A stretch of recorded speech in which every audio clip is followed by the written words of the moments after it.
राधे राधे दोस्तों, जग्गा एंड बग्गा का सुनने वाला ये चैनल है। दोस्तों ये चैनल मैंने सुनने वाला इसलिए बनाया है कि आजकल मोबाइल से आंखें वैसे ख़राब हो रही हैं। तो हमारा एक और फ्रेंड है जट्टा बट्टा। तो एक बार क्या हुआ कि वो जा रहा था, रास्ते में एक केले का छिलका पड़ा हुआ मिला। तो उसने बोला, उसको देखते ही वो बोला, अरे यार आज फिर गिरना पड़ेगा। तो ऐसे ही अगर मेरा वीडियो आता है और आप देखोगे तो आप भी कहोगे अरे यार इसका वीडियो आ गया तो फिर देखना पड़ेगा। तो इसलिए मैंने इसे सुनने वाला बनाया है कि आपको देखने की ज़रूरत नहीं है, बस एक जगह रख दिया, आप दूसरा काम भी कर सकते हो और उसको नॉलेज भी बढ़ा सकते हो, सुन सकते हो। तो लहसुन का और प्याज भाई बहन की स्टोरी में आज हम आपको बताते हैं कि लहसुन खाने से शरीर में क्या होता है और किस चीज़ को डिटॉक्स करता है। तो लहसुन को क्या है कि हमारी मेडिकल साइंस में भी काफ़ी उपयोगी माना जाता है। आयुर्वेद में तो उपयोगी मानता ही है, लेकिन कुछ सीमाओं के साथ इसमें मौजूद जो एलिसिन है एक पावरफुल एंटीबायोटिक है, एंटी फंगल एजेंट भी है। एलिसिन में मौजूद सल्फर शरीर को डिटॉक्स करने में मदद करता है। यही वजह है कि भारत में सर्दियों से लोग इसे मसाले और सब्जियों के रूप में इस्तेमाल करते हैं। अब एक क्वेश्चन और आता है कि लहसुन खाने से मुंह में दुर्गंध आए तो क्या करें। तो लहसुन खाने से दुर्गंध तो आएगी, इसकी स्मेल को आप इससे अलग तो कर नहीं सकते हैं। तो उसके थोड़े बहुत उपाय ये हैं कि आप खाने के बाद पुदीना की चाय पी सकते हैं, नींबू पानी पी सकते हैं, इलायची या सौंफ खा सकते हैं। और उसके बाद भी अगर स्मेल वैसे तो कम हो जाएगी, बनी रहती है, तो सबसे अच्छा रामबाण उपाय है कि कुल्ला कर लें और ब्रश कर लें, साला कलेश ही ख़त्म है ना। और किन लोगों को लहसुन नहीं खाना चाहिए। तो आयुर्वेद के अनुसार क्या होता है कि वात पित्त कफ 3 चीज़ें होती हैं। तो मोस्टली जिनका पित्त बड़ा होता है, जिनके अंदर गर्मी ज़्यादा होती है, बीपी हाई रहता है, जिनका बहुत हाई रहता है, उच्च पित्त प्रकृति वाले लोग जो होते हैं उनको लहसुन बहुत कम खाना चाहिए, या हफ्ते में 1-2 कली खा सकते हैं। अगर वो ज़्यादा खाएंगे तो पेट में जलन, अपच, गर्मी बढ़ सकती है। अच्छा, एक चीज़ और है कि जो लोग लहसुन नहीं खाते हैं तो वो क्या खाएं। भाई लहसुन वाले फ़ायदे भी चाहिए लेकिन लहसुन नहीं खाना है।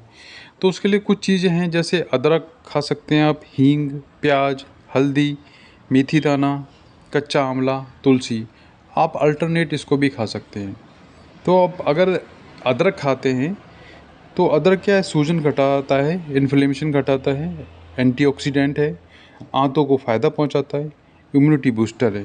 तो आप 1 इंच या छोटा टुकड़ा आप खा सकते हैं। दूसरा आता है हींग। हींग डाइजेशन में फ़ायदा करता है, एंजाइम को एक्टिवेट करता है।